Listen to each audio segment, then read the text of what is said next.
تہجد فرض نمازوں کے بعد سب سے افضل نماز ہے، اور ناظرین یہ خاص دعاؤں کی قبولیت کا وقت ہے۔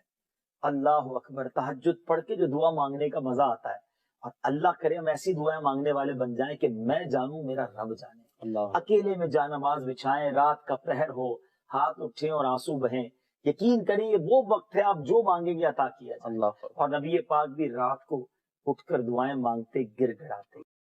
اگر آپ بھی چاہتے نا آپ کی دعائیں قبول ہوں، کئی لوگ کہتے ہیں، ملتے بھی ہیں، حضرت دعا قبول نہیں ہوتی، کعبے کے سامنے بھی دعا کی ہم نے، مدینے میں بھی دعا کی، فلاں جگہ بھی دعا کرائی، دعا قبول نہیں ہوتی۔ چیک کیجئے روزی حلال ہے یا حرام ہے۔ اللہ سے باتیں کیا کرو، یہ کمال ہے۔ یقین بتاؤں آپ کو، دنیا میں بڑے آدمی سے بات کرنے کا موقع نہیں ملتا، ٹائم پہلے لینا پڑتا ہے، اول تو ٹائم ہی نہیں ملتا، مل بھی جائے تو کسی سیکرٹری کے تھرو ٹائم ملتا ہے، وہ پہلے ہی بتا دیتا ہے صاحب بہت بیزی ہیں، 5 منٹ سے زیادہ بات نہیں کر سکتے۔ اتنا مشکل ہے دنیا میں بڑے لوگوں سے بات کرنا، مگر میں بتاتا ہوں جس نے کائنات بنائی ہے اس سے بات کرنا کتنا آسان ہے۔ میرے اور رب کے بیچ میں کوئی سیکرٹری نہیں ہے، ہاتھ اٹھاؤ اور ڈائریکٹ بات کرنا شروع کر دو، جتنی دیر کرنی ہے کرو نا بات، اور وہ خود فرماتا ہے ادعونی استجب لکم، مانگو میں تمہیں عطا کروں گا، وہ دینے کے لیے تیار ہے۔ ہم پکارتے، ہمیں جلدی اتنی ہے، ہمیں اس کے گھر میں چین ہی نہیں آ رہا۔ ارے 2 رکعت نفل پڑھ لی، کبھی تسبیح پڑھ لی، سب چلے گئے تو کونے میں اللہ سے باتیں شروع کر دی۔ سوچو نا، اپنی ماں سے جب آپ تڑپ کر بات کرتے ہو تو ماں سینے لگا لیتی، جب اللہ سے عرض کرو گے کہ مولا پریشان ہوں، اے میرے مولا پھنس گیا ہوں، اللہ بہت گناہ ہو گئے ہیں، نہیں چھٹ رہے گناہ، مالک کسی طریقے سے بچا لے، اے اللہ حرام روزی سے بچا لے، بولو نا جو دل میں اللہ سے، کون روک رہا ہے تمہیں؟ اور جس زبان میں بات کرنی ہے کرو، ارے وہ تو دلوں کے حال جانتا ہے، وہ تمہاری کیفیات کو دیکھ رہا ہے۔ اس کے گھر میں آئے ہو تو مانگو نا اس سے۔ ارے تمہارا مہمان تمہارے ڈرائنگ روم میں بیٹھ جائے اور رونا شروع کر دے کہ پریشان ہوں، تو کیا دھکے دے کے نکالو گے؟ تم بولو گے گھر کے اندر آ گیا ہے، مہمان ہے، کچھ تو کرنا پڑے گا۔ ارے قریب کے گھر میں آ گئے جب تم اور ادھر آنسو بہانا شروع کر دیے تو کیا خالی لوٹ آئے گا؟ تمہیں اندازہ ہی نہیں کہ اس کے گھر میں آ کر دل سے مانگنے پر وہ کیا کیا عطا فرمائے گا۔ آنا جانا رکھو، تھام لو مسجد کو۔ علماء کہتے ہیں اگر کسی کے ایمان کو چیک کرنا ہے نا، اس کے ایمان کی اسٹرینتھ کو چیک کرنا ہے، تو یہ چیک کرو کہ وہ مسجد میں کتنا آتا جاتا ہے۔ مولا علی شیر خدا کرم اللہ تعالی وجہ الکریم کی شان بھی بڑے پیارے انداز میں سیکھنے کو ملے گی۔ حضرت علی بن ربیعہ رحمت اللہ تعالی فرماتے ہیں ایک مرتبہ مسلمانوں کے چوتھے خلیفہ حضرت علی المرتضی شیر خدا کرم اللہ تعالی وجہ الکریم سواری پر سوار ہوئے، مجھے اپنے پیچھے بٹھایا اور حرہ نامی علاقے کی طرف چل رہے تھے، چل پڑے۔ چلتے چلتے آپ نے آسمان کی طرف نظر اٹھایا اور پھر پڑھا، اے اللہ پاک میرے گناہ بخش دے، بے شک تیرے سوا کوئی گناہوں کو بخشنے والا نہیں ہے۔ کیسی پیاری التجا ہے، تو نہیں بخشنا یا اللہ، تیرے سوا کون ہے؟ تیرے سوا گناہوں کو بخشنے والا کوئی نہیں ہے۔ حضرت علی بن ربیعہ فرماتے ہیں یہ پڑھنے کے بعد مولا علی شیر خدا میری طرف دیکھے اور مسکرائے۔ مجھے بڑی حیرانی ہوئی، میں نے پوچھا کہ اے امیر المومنین، آپ نے پہلے استغفار کیا، اپنے گناہوں کی معافی مانگی، پھر آپ میری طرف دیکھ کر مسکرائے، اس میں راز کیا ہے؟ مولا علی شیر خدا کرم اللہ تعالی وجہ الکریم فرماتے ہیں کہ اپنے پرانا ایک واقعہ سنانے لگے، اپنی ماضی کی ایک یاد تازہ کرنے لگے۔ فرمانے لگے ایک مرتبہ پیارے آقا مکی مدنی مصطفیٰ صلی اللہ تعالی علیہ وسلم سواری پر تشریف فرما ہوئے اور مجھے اپنے پیچھے بیٹھنے کا شرف عطا فرمایا۔ مولا علی کو پیچھے بٹھایا نبی پاک نے اپنی سواری پر، اور ہم اسی جگہ یعنی حرہ کا جو علاقہ ہے اسی طرف آ رہے تھے، اور چلتے چلتے میرے آقا علیہ الصلوۃ والسلام نے آسمان کی طرف نگاہ اٹھائی اور فرمایا اللہم اغفر لی ذنوبی انہ لا یغفر الذنوب احد غیرک، اے اللہ میرے گناہ بخش دے، بے شک تیرے سوا کوئی گناہوں کا بخشنے والا نہیں ہے۔ پھر نبی پاک علیہ السلام میری طرف دیکھ کر مسکرائے، اے ربیہ میں نے بھی وہی سوال کیا جو آج تم نے سوال کیا تھا، علی بن ربیہ نے سوال کیا تھا نا کہ آپ مسکرائے کیوں؟ نبی پاک علیہ السلام سے مولا علی نے سوال کیا کہ حضور آپ نے پہلے استغفار کیا پھر آپ مسکرائے، تو نبی پاک علیہ السلام نے فرمایا اے علی، جب بندہ اللہ پاک سے گناہوں کی معافی مانگتا ہے اللہ پاک اس بندے سے خوش ہو کر مسکراتا ہے، بس اللہ پاک کے اسی مسکرانے کی وجہ سے میں مسکرایا ہوں۔ اچھا اس پر بات کرتے ہیں کہ استغفار کتنی کمال کی چیز ہے، اللہ کی کتنی پسند کی چیز ہے، مگر ذرا کمال تو دیکھیے مولا علی شیر خدا کا کہ آپ نے ایگزیکٹلی وہی پورا سینیریو کریٹ کیا، وہ پورا منظر آپ نے خود کریٹ کیا، بنایا کہ اسی طرح پیچھے سواری پر علی بن ربیہ کو بٹھایا، اسی وادی میں لے کر گئے، اسی وادی میں جا کر آسمان کی طرف نگاہ بھی کی اور وہی الفاظ دہرائے جو نبی پاک نے دہرائے۔ الفاظ دہرانے کے بعد حضرت علی بن ربیہ کو مولا علی دیکھ کر مسکرا بھی رہے ہیں، اور کمال دیکھیں علی بن ربیہ سوال بھی وہی کر رہے ہیں اور میرے شیر خدا جواب بھی وہی عطا فرما رہے ہیں۔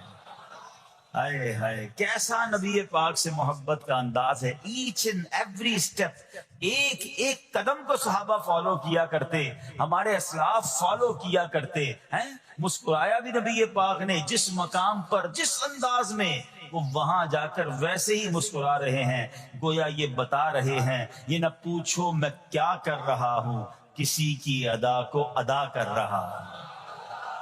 ایک صحابہ کرام پتہ ہے مقامات ڈھونڈا کرتے تھے کہ کہاں کہاں میرے آقا نے نمازیں ادا کی، کہاں قیام کیا، سفر میں کہاں پڑاؤ ڈالا، ہم بھی ایگزیکٹلی اسی طریقے سے سفر کریں، وہیں پڑاؤ ڈالیں، وہیں نوافل ادا کریں۔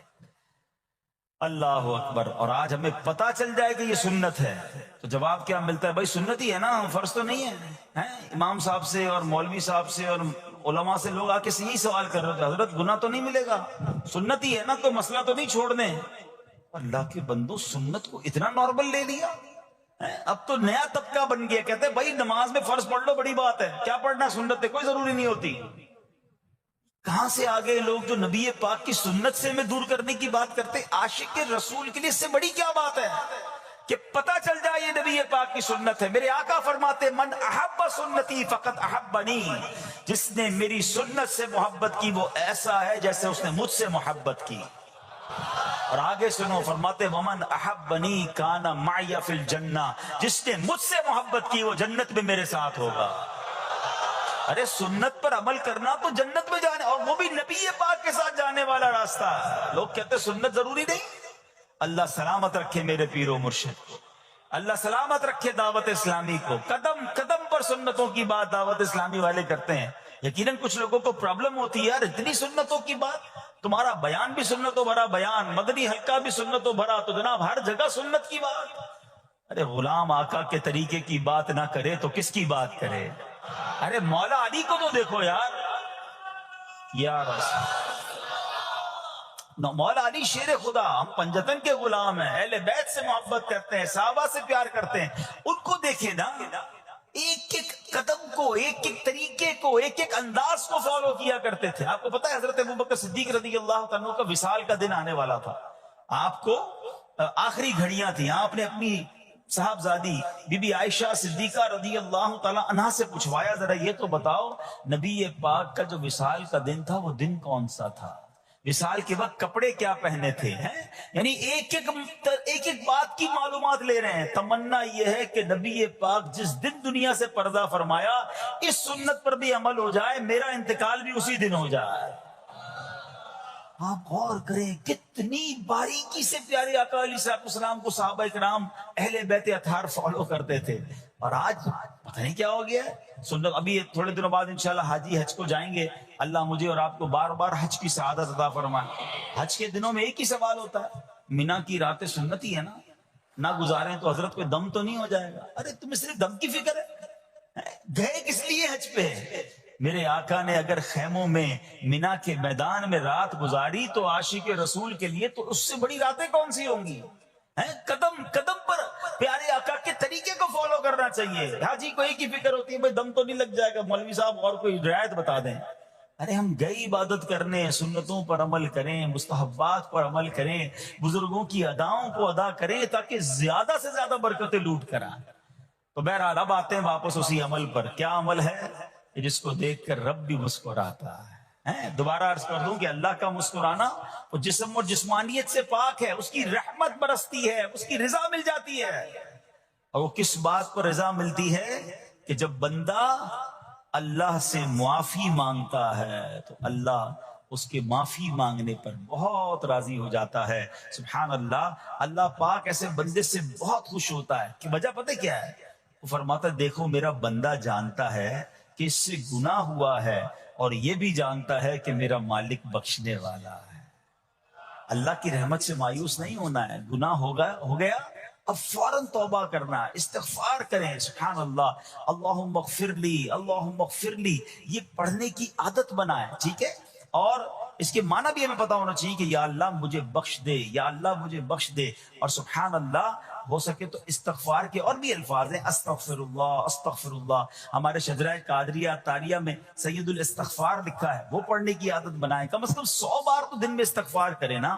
اے کاش کہ ہم استغفار کرنے والے بن جائیں۔ اور آپ کو شاید پتہ نہیں ہے، استغفار جہاں گناہوں کی معافی ہے نا، وہاں یہ بہت سارے مسائل کے حل کی کنجی بھی ہے۔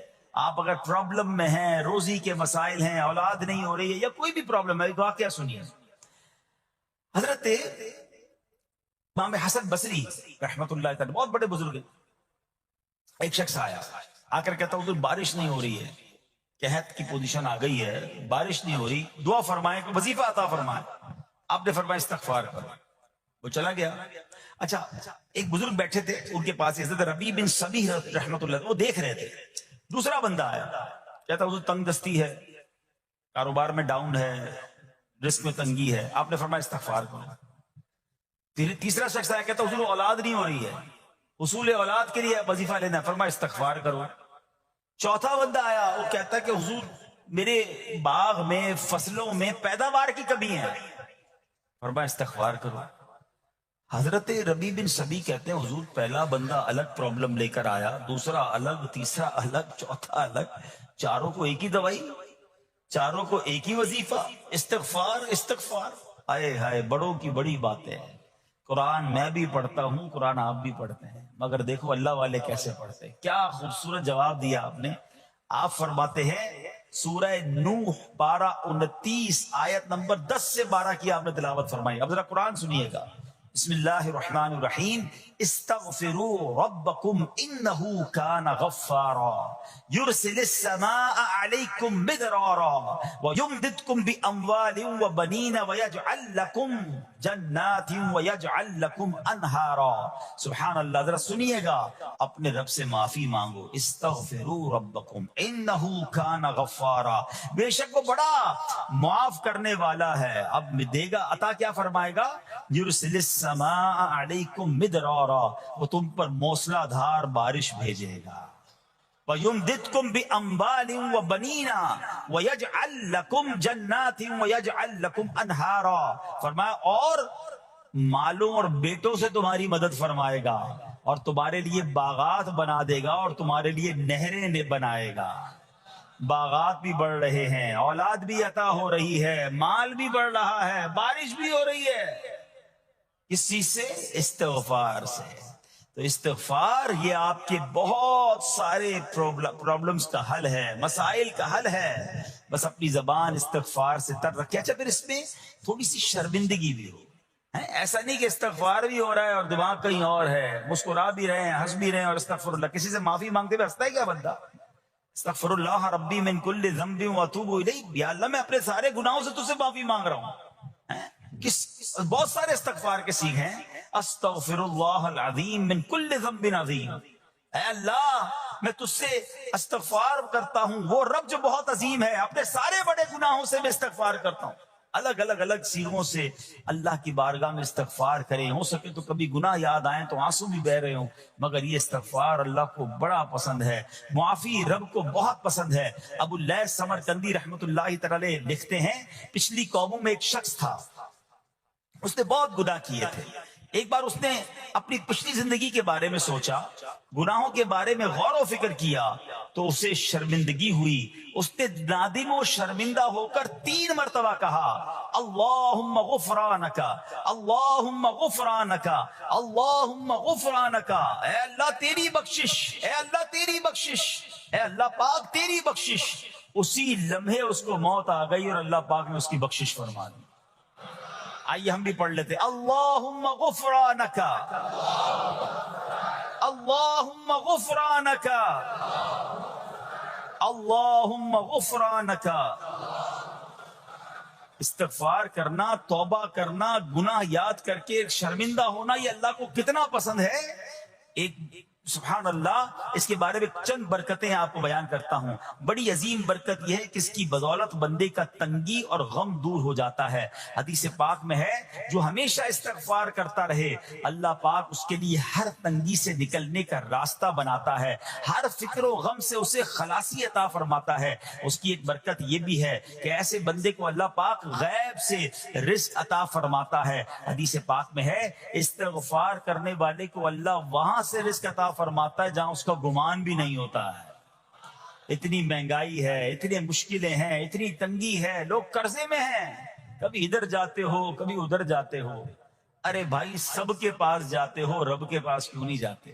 استغفار کرنا شروع کر دو، فرمایا ادھر سے روزی دے گا جہاں تمہارا گمان بھی نہیں جائے گا. اس کی برکت سے اللہ پاک دلوں کے زنگ کو دور فرماتا ہے. آئیے پیارے اسلامی بھائیوں، اللہ کو معافی مانگنا، دل سے پکارنا کتنا پسند ہے. میں آپ کو ایک بہت ہی خوبصورت واقعہ بتاتا ہوں، اور یہ واقعہ ہے حضرت موسیٰ علیہ نبینا علیہ السلام کا.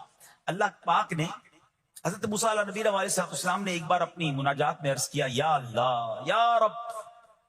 اللہ پاک کی طرف سے جواب آیا لبیک یا موسیٰ. آپ نے عرض کی یا اللہ تو میرا مالک ہے، تو تو خالق ہے، میں تو تیرا بندہ ہوں. ارشاد ہوا مجھے یہ پسند ہے کہ جب مجھے کوئی میرا بندہ یا رب پکارے تو میں اسے لبیک کہہ کر جواب. اللہ فرما رہا حضرت موسیٰ نے عرض کی یا رب کیا یہ ہر موتی بندے کے لیے ہے؟ کیا ہر نیک آدمی کے لیے ایسا ہے کہ جب تجھے وہ پکارے تو لبیک فرماتا ہے؟ سنو اللہ فرماتا ہے ہاں بلکہ ہر گناہگار بندے کے لیے بھی ہے. تو حضرت موسیٰ نے عرض کی یا اللہ فرما بردار تو تیری اطاعت کرتا ہے، وہ بات تو سمجھ آ رہی ہے، گناہگار پر یہ کرم کس وجہ سے؟ اے ہائے سنو میرے رب کیسا کریم ہے. فرماتا ہے اے موسیٰ اگر میں بھلائی کرنے والے کو اس کی بھلائی کا بدلہ دوں اور برائی کرنے والے پر اس کی برائی کی وجہ سے احسان نہ کروں تو میرا جود و کرم کہاں جائے گا؟ اللہ فرماتا ہے میرا پھر کرم، میری رحمت کس لیے ہے؟ برائی کرنے والا بھی، گناہ کرنے والا بھی مجھے پکارتا ہے، میں اسے بھی لبیک کہہ کر جواب دیتا ہوں. حضرت موسیٰ علیہ نبینا علیہ السلام کو ایک بار وحی نازل ہوئی کہ اے موسیٰ فلاں علاقے میں جاؤ، ہمارا ایک نیک بندہ اس کا انتقال ہو گیا ہے، جا کے اس کو غسل دو، اس کو کفن دو اور اس کا جنازہ پڑھو. حضرت موسیٰ وہاں پہنچ گئے اور جب وہاں جا کر آپ نے لوگوں سے کہا کہ مجھے فلاں بندے کے پاس لے جاؤ جس کا انتقال ہوا ہے، مجھے غسل دینا ہے، کفن پڑھنا ہے، جنازہ پڑھنا ہے. لوگوں نے کہا حضرت یہ تو زمانے کا گناہگار، بڑا بےہودہ، بڑا بدکار شخص تھا، آپ کو رب کا حکم تھا، آپ نے غسل بھی دیا، کفن بھی پہنایا، جنازہ بھی پڑھا، پھر رب کی بارگاہ میں عرض کی مولا بندے تو یہ کہہ رہے ہیں یہ تو بہت برا آدمی تھا، تو نے مجھے بھیجا اور فرمایا تیرا پیارا بندہ، میں نے جنازہ بھی پڑھ دیا، غسل اور کفن بھی دیا. اب ذرا آپ سوچیں کہ کسی کا جنازہ حضرت موسیٰ پڑھ دیں تو اس کی تو بخشش کا تو کوئی مسئلہ ہی کوئی نہیں نا، وہ تو اللہ کے نبی جس کا جنازہ پڑھے غسل دے تو یا اللہ تو نے ایسا انتظام فرما دیا. تو رب کریم کی طرف سے پتہ ہے کیا جواب آتا ہے؟ اللہ فرماتا ہے اے موسیٰ بندے سچ کہتے ہیں، یہ بندہ واقعی بڑا گناہگار تھا. جو علاقے والے شہر کے لوگ کہہ رہے ہیں نا ٹھیک کہہ رہے ہیں، یہ بندہ تھا ہی ایسا. یا اللہ جب اتنا گناہگار تو اتنی بڑی مہربانی کس وجہ سے؟ ارشاد ہوا اے موسیٰ اس بندے نے مرنے سے پہلے مجھ سے 5 کلمات کے ذریعے بات کی، مناجات کی، مجھے پکارا، 5 سینٹنس تھے، 5 کلمے تھے، اور اے موسیٰ اس کی وجہ سے میں نے اس کی مغفرت فرما دی.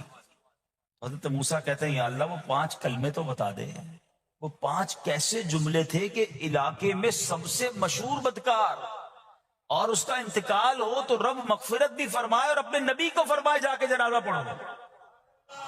تو آپ نے کہا یا اللہ وہ 5 کلمات بتا دے. آپ ذرا یہ 5 کلمات سنیے گا. ایکچولی جو بات سمجھنی ہے نا، استغفار ہے کیا، معافی مانگنا ہے کیا، توبہ کیا ہے.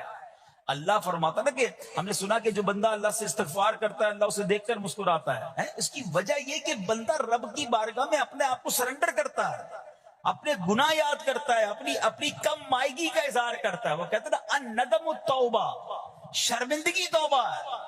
شرمندہ ہو جائے نا انسان. دنیا میں پتہ کیا معاملہ ہے، ہم کسی عدالت میں جا کر کہہ دیں ہم نے جرم کیا ہے، اقبال جرم، ٹھیک ہے، تو کیا ہوتا ہے، جج کہتا ہے پھر اس کو گرفتار کرو اور سزا سناؤ. بندہ خود ہی مان رہا ہے، گواہوں کی ضرورت کیا ہے.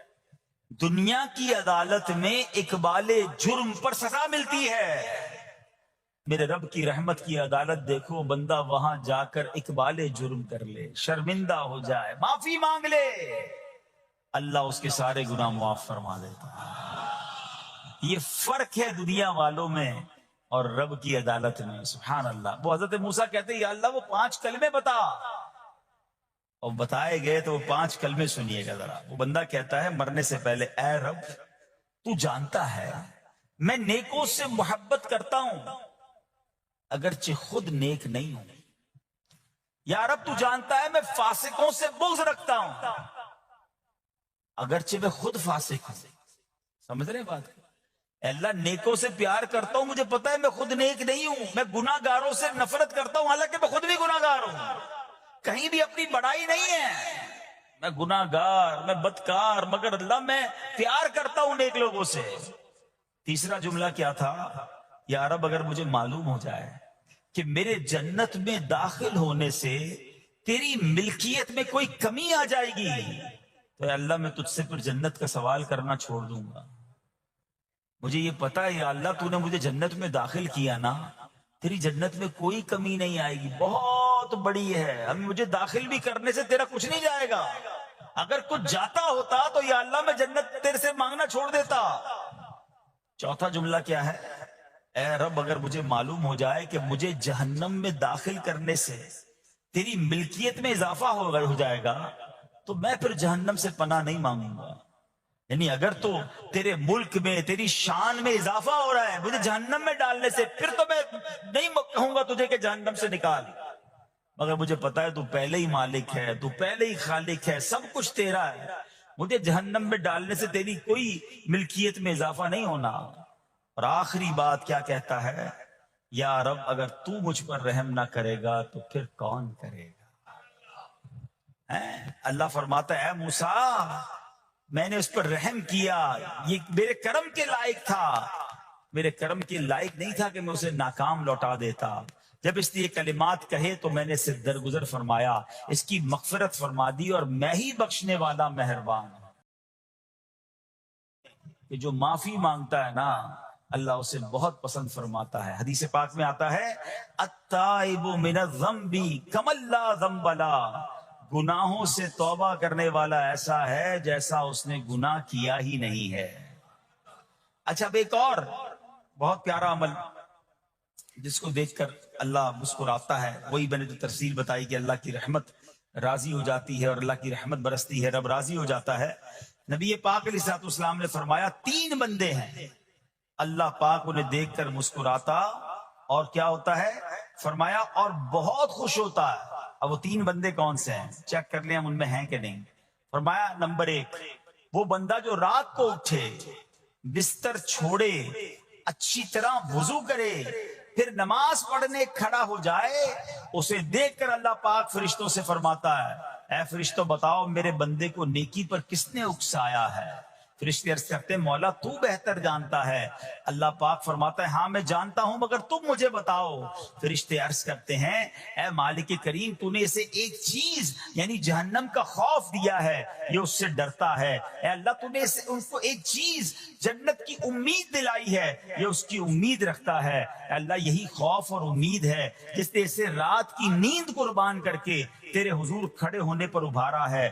اب اللہ پاک فرماتا ہے اے فرشتوں گواہ ہو جاؤ, یہ جس چیز سے ڈرتا ہے یعنی جہنم سے ڈرتا ہے, میں نے اپنے اس بندے کو اس سے امن بخشا, اور جس کی امید رکھتا ہے یعنی جنت کی, میں نے جنت اس پر واجب کر دی.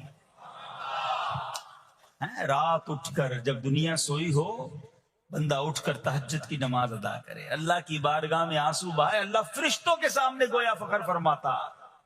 دوسرے نمبر پر سنو, فرمایا دوسرا وہ شخص جو حق و باطل کی لڑائی میں شریک ہوا, ثابت قدم رہا, یہاں تک کہ شہید ہو گیا, یا اللہ پاک نے اسے فتح عطا فرمائی, اللہ اس بندے کو دیکھ کر بھی مسکراتا ہے.